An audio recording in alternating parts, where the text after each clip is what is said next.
So I'm excited to be sharing with you a little bit of research that I am currently in the middle of working on. This is part of an ongoing project that builds out of a longer book manuscript. And I'm developing what I call this concept of unjust mercy that I argue helps us understand both the historical buildup of the criminal legal system, but also the contemporary political moment that we find ourselves in. So to provide you with a little bit of historical background and context in terms of the moment we find ourselves in, this project focuses on the period after what I call the collapse of Reconstruction, so from 1876 to roughly 1880. Now, in the broader scope of American political development, this is after the Civil War in 1861, after the abolition of slavery in 1865, and perhaps unsurprisingly, it's after the abolition of slavery that states like South Carolina begin to explore the usage of state prison systems as an apparatus of racial control. And the period in particular that I'm interested in looking at is this period after the collapse of Reconstruction in 1876, in which there is a massive campaign of white supremacist violence, black voter suppression, and in fact, white voter fraud that results in the overturn of black Republican governments throughout much of the South. So coming out of the collapse of Reconstruction, there are three central concerns, or three big questions that Southern state officials are now asking. The first is how to rebuild the Southern economy and how to rebuild infrastructure. The economy, roads, highways, railways, universities, capitals are all devastated throughout the South after the Civil War. And officials are now trying to figure out how to rebuild. Second, and a related concern is how to rebuild that economy and how to rebuild that infrastructure without the institution of slavery. Where do we look to find cheap, exploitable labor that can support this project of rebuilding? And finally, and relatedly, is the question of how then to adapt and reinforce white supremacy. Racial hierarchy isn't going anywhere. White supremacy isn't going anywhere in the South, even in the absence of slavery, but it is going to take new forms. And what I find in my research is that it is the prison that emerges as the new focal point of racialized economic domination in South Carolina and in other southern states. Now, to provide you with a sense of the severity and the magnitude of these disparities, this graph provides a breakdown of the state prison population in South Carolina by race and gender between 1874 and 1899. This line up at the very top, I'm going to press the thing in the middle and we're going to see what happens. Yeah, this thing up at the very top is the black male prison population, which on average in the state during this period accounts for 88% of all prisoners in South Carolina.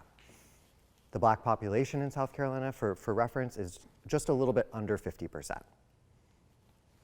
Down here, the next largest group, we have white men who on average account for about 6% of the prison population. Black women coming right behind at 4% of the prison population, and white women who never account for more than 1% of the state prison population. And it's this expanding prison population of predominantly black men and women, on average 92% of the prison population, that provide the exploitable labor to rebuild the Southern economy. And the primary form that this takes is what's known as convict leasing. So after an individual is arrested, tried, and convicted, rather than sending that individual to the state prison, that prisoner is instead leased out to corporate interests. So this includes projects to rebuild phosphate mines, dams, canals, railroads, but also the state puts prisoners to use. So state buildings, the Capitol in South Carolina, public and private universities are all rebuilt using black prisoner labor. And in contrast to the laboring conditions of enslavement, in which enslavers had a vested interest in preserving the black body insofar as the enslaved body was an investment, prisoners created a supply of disposable labor that could be easily replaced. And the results were dramatic. After the state prison system began convict leasing, the prisoner mortality rate in South Carolina increased by 1,000%. The most egregious offenses occurred in the railways, where working conditions were particularly brutal. The Greenwood and Augusta railroads I found, 45% of all prisoners who were released would not return. Among those few prisoners who did survive, they did not fare significantly better. 30% of all surviving prisoners were permanently disabled. And this came at a windfall to the state of South Carolina. Between 1877 and 1888, the penitentiary alone would collect profits in excess of $3 million today. This is not accounting for all of the exploited labor, all of the profits that private corporations were able to reap as a result of this new supply of labor. The conditions became so extreme that in an annual report, the physician reported to the state legislature that, quote, "The land is so full of graves that there is scarcely enough ground left to dig new ones." So this, I hope, provides you with a sense of the backdrop against which I'm doing this research on the concept of unjust mercy. And to understand this concept, to develop this concept, I look at pardon files in South Carolina between 1876 and 1880. So these are letters and petitions that were written to the governor by prisoners, by family members, community members, lawyers and judges, and also prison officials, including the prison superintendent and guards, asking for clemency from the governor of South Carolina, who had pardon power to commute the sentence of prisoners. So for example, in a letter written by Charles Bells, an 18-year-old black man who was sentenced to 2 years at the state penitentiary, he wrote to the governor and he said, "I have sincerely atoned of my fault and have endeavored to behave myself while under sentence. I hope you will feel it in your heart to discharge me from further punishment. As not to abuse your tenderness, I will commence a new life and go to work." In addition to Bell's letter to Governor Hampton, the prison superintendent wrote in support of commuting Bell's sentence. He said, quote, "Bell is a most faithful worker, very obedient, and that he obeyed all the rules and regulations. Even the trial judge, who maintained there was, quote, no room to doubt Bell's guilt, conceded that, quote, it was his custom to impose greater punishment than was necessary, and that Bell ought to be pardoned. So, in the wake of these revelations, Bell was pardoned in June 1878 after serving just 6 months of his 2-year sentence.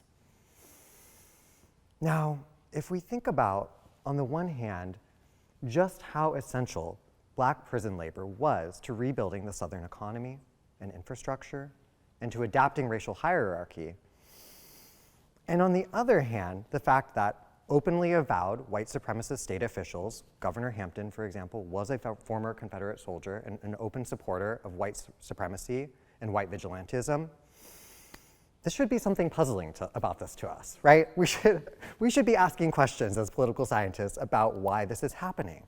Why would white supremacist officials want to pardon prisoners like Bell? Now, in the broader project, I explore a variety of reasons for why these pardons happen when they do and the effects. But in this particular case, across this and similarly situated cases, like those involving Charles Bell's, state officials had demonstrated a genuine interest in reforming prisoners, and they leveraged their authority to show mercy to prisoners by pardoning them when they were sufficiently reformed. The trouble is that that concept of reform was inextricably bound up with racial hierarchy. Reform was often simply a proxy for dependence, obedience, and productivity, traits that were essential to cultivate among black citizens in adapting racial hierarchy after the abolition of slavery and the collapse of Reconstruction. And it was that concept of reform that would be integral to racial capital and to rebuilding the Southern economy. This concept of reform was inherently disciplinary, it was racialized, and it was gendered.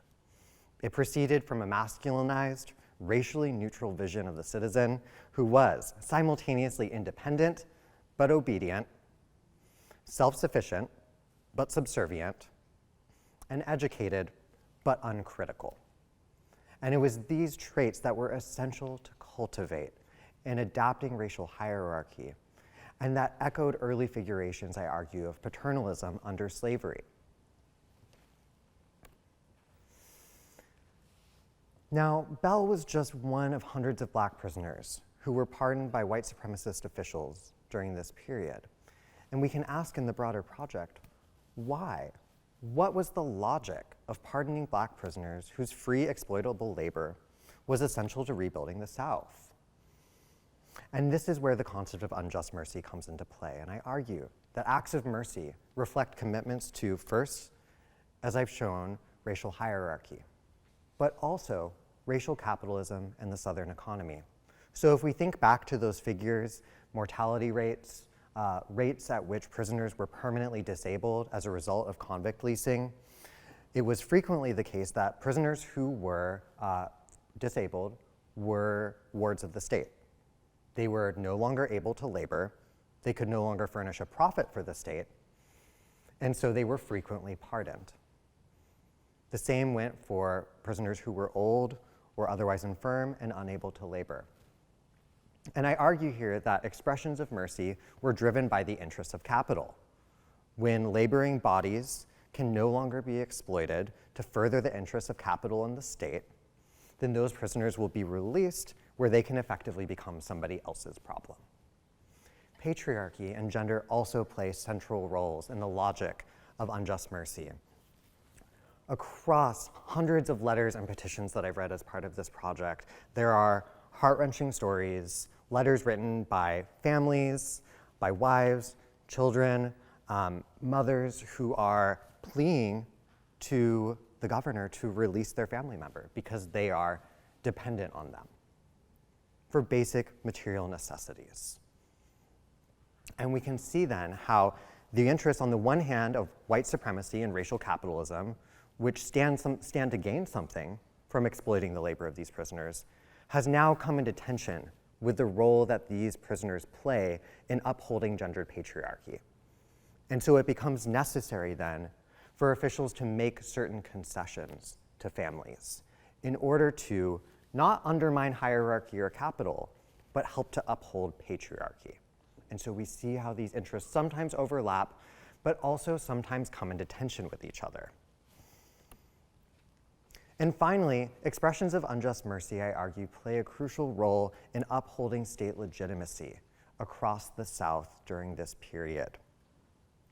There were numerous files in which well-regarded white elites, including state representatives, lawyers, and judges, appealed to the governor, and they said, effectively, it would be in our political interests to pardon Black prisoners, to show them that white Democrats are not out of step with the interests of Black citizens, but can in fact be sympathetic to their interests. And so acts of mercy then become a way of shoring up the legitimacy of a state that is founded in racial terror. So what can we take away from this brief historical snapshot that I've just given you? Well, first, what I want you all to recognize is that modern police and prisons are direct products of slavery and its afterlives. We cannot understand the contemporary criminal legal system without understanding this longer history of racial terror, violence, and domination.